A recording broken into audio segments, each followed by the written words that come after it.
February 26th through March 3rd marks National Eating Disorders Awareness Week. It's estimated that 8 million Americans have an eating disorder and only 1 in every 10 receive treatment. Today in the studio we have Katie Heimer, Community and Education Coordinator from Multi-Service Eating Disorders Association, to talk about MEDA's mission to prevent the ongoing spread of eating disorders. So can you please just tell us a little bit more about MEDA and the kind of services it has to offer and how you got involved? Sure.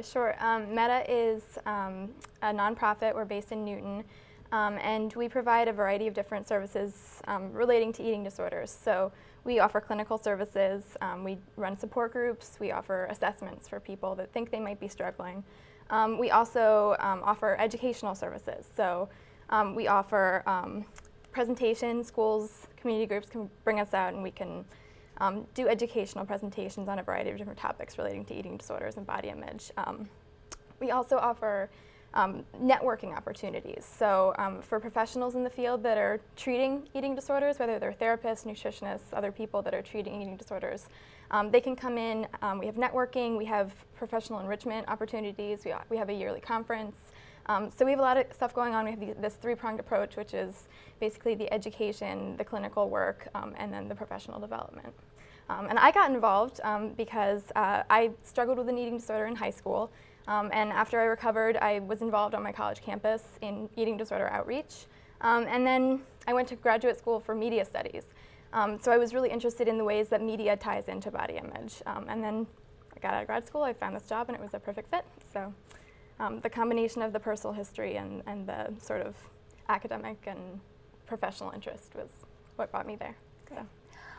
So now you say that you have some educational programs that people come in and they can learn about the eating disorders. So part of this education, what do you teach people are the common signs of eating disorders and really how to approach somebody, a friend or somebody that you know that has one? Because I know that's always a really hard issue for to really come to somebody that you love and to approach them on a difficulty that they might not realize they have themselves. Definitely. So I mean, I think that some of the common signs and symptoms that you would look for is any kind of increased sort of preoccupation with food, with calories, with weight.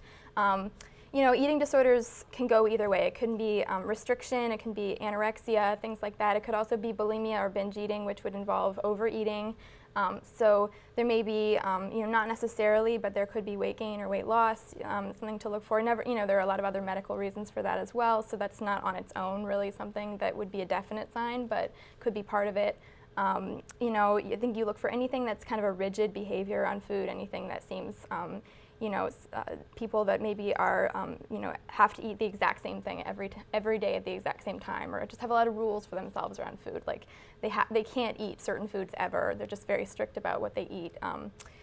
Also, any kind of sort of ritualistic behaviors around food. If people are sort of hoarding food or cutting their food into tiny pieces or anything like that, definitely those are some big red flags to look for. Just any kind of changing behaviors around food and secretiveness around food, whether that's people are always saying, oh, I just ate, but you never see them eating, something like that.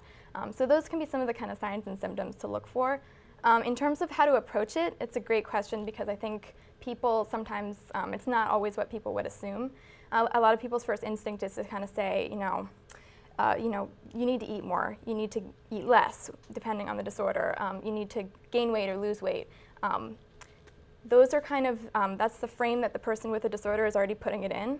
So if you can kind of break them out of that, if you can talk to them in terms of the emotional things that you're seeing from them, if you can say, you seem really depressed lately, I'm concerned about you because you've changed, your behaviors have changed, talk about sort of the effects that it's having on them, whether it's you never come out with your friends anymore, you have stopped participating in XYZ activity that you used to enjoy.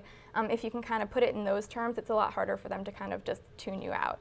So that's the first big thing. I think also, recognizing that you cannot fix the problem for the person. That person has to kind of get the help for themselves and they have to do that work themselves. What you can do is be a support system. So letting them know that you're there for them, whether that means I will drive you to your therapist appointment every week, whatever it takes to kind of get that person to the help so they can't make excuses about why they're not going to do it. I think it's also really important when you're talking to someone, especially that first time, make sure that it's very non-confrontational. You don't want to come with a big group of people and confront someone in that sort of intervention style that we see on TV and things like that. A lot more kind of gentle, one-on-one in a private place. Bring it up, again, in a very non-confrontational way. If it does become overly emotional, kind of step back, come back to another time. Definitely don't let it drop. Let them know that you're not going to just let it go, but just, if you push it past a point where it, is sort of very emotional for them, it could be something that could actually make them pull farther back into themselves. So those are a couple of things, but I think, we really advocate at Meta for sort of an integrated approach to treatment, so making sure that they're not only getting the treatment for sort of the physical signs and symptoms, but also for the emotional component, because when people get that kind of full spectrum approach to care, it's much more likely that they're not going to relapse because they're going to deal with both the physical and the emotional aspects of the disorder. Now, I know that Meta, it helps prevent, obviously, spread this disorder around. So do you also have programs where somebody can bring their daughter, somebody that they know that is experiencing an eating disorder, and kind of mediate between both of them? Or is this only something where once the person realizes that they do have an eating disorder, they come in and that's where you step in? So we can come in at either point. So Meta sort of looks at ourselves in sort of the clinical capacity. We look at ourselves as sort of an entry point. So whatever that may be, that for some people, when they come to us, they're already at a point where they accept that there may be something going on for them. Other people just, they want to see what's going on. They want to maybe have someone, again, as you said, to to corroborate what they are already trying to tell someone.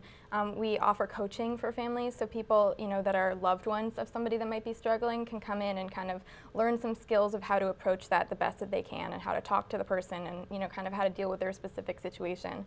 We also offer assessments, which are basically hour-long sessions with a clinician, where the individual who thinks they may be struggling, or has a family member that thinks that they may be struggling, can come in, and the clinician will sit down with them and talk to them, kind of assess where they are, and from there, kind of give them some recommendations about where they can go next. Give them even referrals to specific clinicians who take their insurance, who are in their area, things like that. Get them set up with a treatment team to take them forward. And we do have support groups as well, so that's kind of the next step too, that people can stay involved with Meta and be part of that structure of support, which can be really great for people too, to kind of help them not feel so alone. That's great. So how has Meta been observing National Eating Disorder Awareness Week? A couple of different things. We have some ongoing programs, obviously, and we're continuing with our services that we give throughout the year. We also held an event at Wellesley College on March 1st, Thursday, March 1st, the evening. We had a panel of recovery, which featured 4 individuals who are all recovered from eating disorders, and each of them told their story, a little bit about their experience with an eating disorder and sort of what worked for them with their recovery process, and what their lives are like today. So we had those 4 speak, and then they did a Q&A with the audience, sort of about any questions audience members had about their personal stories or about sort of eating disorders in general. One of our clinicians was on hand to answer any questions that were more clinical and things like that. So it was just more of an awareness raising, also kind of hopefully inspiring to people that are still struggling, or people that are in recovery, that are trying to kind of stay strong with that message, because really Meta believes so strongly that any person with an eating disorder can fully recover, and that's kind of what the event was meant to stress. So that's the main thing that we did for the week, but throughout the year we also do a lot of other awareness raising events. And why do you think it's important to have such an event to bring this awareness up to the community? A lot of reasons. I think a lot of times there's a false perception that eating disorders are very marginalized, that there are only certain people that struggle with them, or that that it's just a very sort of marginalized disorder. The latest research is that 1 in 12 Americans will have an eating disorder in their lives. So that means that even if somebody doesn't have an eating disorder themselves or hasn't had one, the likelihood is that they will probably know at least one person in their lives that will have one. So this is something that really touches almost everyone in our country. And not only that, but there is also a perception, I think, that eating disorders only affect certain people, and often it's that stereotype of the sort of middle-class teenage white girl.